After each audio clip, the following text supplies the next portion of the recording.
अमेरिकी defence ministry के headquarter pentagon में भारी उथल पुथल मची हुई है और ऐसा लग रहा है कि जैसे वहां सब कुछ पटरी से उतर गया है।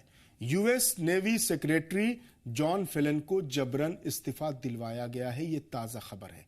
कल खबर आई थी कि अमेरिका के डिपार्टमेंट ऑफ एनर्जी के तहत नेशनल न्यूक्लियर सिक्योरिटी एडमिनिस्ट्रेशन में एक सीनियर स्ट्रेटेजिक एडवाइजर के ओहदे पर तैनात एंड्रयू हक को सस्पेंड कर दिया गया है।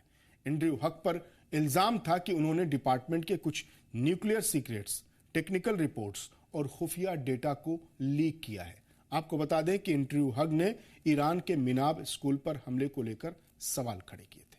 इससे पहले आपको याद होगा कि chief of army staff general Randy George से अमेरिका के रक्षा मंत्री पीट हेग्सेथ ने जबरदस्ती इस्तीफा लिया था।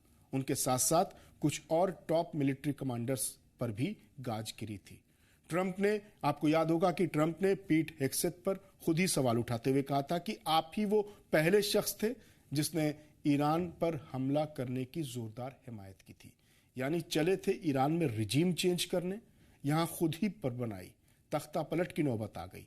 दरअसल ट्रंप जैसे लोगों के बयान सुनने और सोशल मीडिया पोस्ट पढ़ने के बाद यही लगता है कि ट्रंप अपनी नाकामी पर बलि का बकरा ढूंढने वाली पॉलिसी पर काम करते हैं। और उसका सबसे खतरनाक पहलू यह है कि जब बाजी पलटती है तो अपने सबसे करीबी को ही ट्रंप बलि का बकरा बनाते हैं।